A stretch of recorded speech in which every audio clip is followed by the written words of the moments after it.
this video, we're going to take a look at a couple examples of using the quadratic formula. So first thing to know is what the quadratic formula is. And the quadratic formula is used to solve any quadratic equation that's in the form ax squared plus bx plus c equals 0. And here's what the quadratic formula is. It's x equals negative b plus or minus the square root of b squared minus 4ac all over 2a.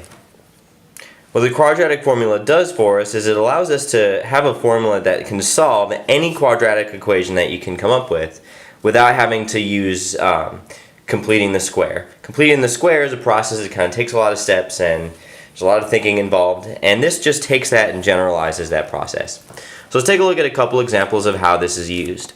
So first example, let's take a look at something like 3x squared minus 5x plus 8 is equal to,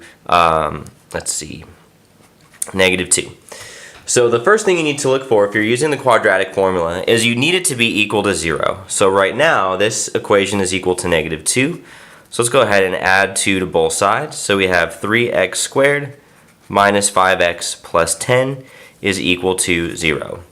Now we're ready to go ahead and use this formula. What you need to do is identify what are your values of a, b, and c. Now a is the coefficient of x squared, so it's 3. B is the coefficient of x, so it's negative 5. And c is the coefficient, or not the coefficient, it's the constant term at the end, so it's going to be 10. So when we substitute those into the formula, what we have is x equals negative b, so the opposite of negative 5 is 5, plus or minus the square root of b squared, so negative 5 squared is 25, minus 4 times a is 3, times c is 10. And that's all over 2 times 3. Now this is kind of a complicated process to do, so just make sure that you're taking each step, step by step. Don't try to do too much all at once. My suggestion is take a look inside the square root and work out that first. So we have 5 plus or minus, the square root of 25 minus 4 times 3 times 10 is going to be the square root of 95 over 2 times 3 is 6. Now this case, if you tried to work out this square root of negative 95, we can't do that. And it depends on, if you did try to do this in a calculator, depending on the calculator that you have, I've got an Inspire here, let's see if you can see that. If I take the square root of negative 95, I get an error message saying non-real result. So you might get something like a domain error or something along those lines. So that's going to tell us that we have no real solution. So anytime you run into a case where you have a negative under that square root, you're going to have no real solution. Now let's take a look at an example where we will have a real solution. So let's take a look at something like 2x squared plus 10x minus 4 is equal to 0. Now the first thing we've got to do is make sure that's equal to 0, and it is. So we can go ahead and use our quadratic formula. So identify a is 2, b is positive 10, and c is negative 4. So let's substitute those values in. Negative b is going to be negative 10, plus or minus the square root of b squared, so 10 squared is 100, minus 4 times a is 2, times c is negative 4. And that's all over 2 times a, which is 2.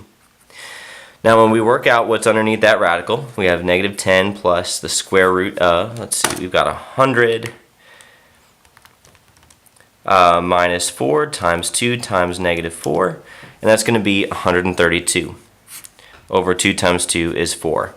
Now we do have something that we can work out. So let's go ahead and approximate what this is going to be. So let's figure out what that square root of 132 is. So we have negative 10 plus or minus. Square root of 132 is approximately 11.49 over 4. So we're going to have two solutions from this. One of the solutions we'll get is when we take negative 10 plus 11.49 and divide by 4. And the second solution is when we take negative 10 minus 11.49 and divide by 4.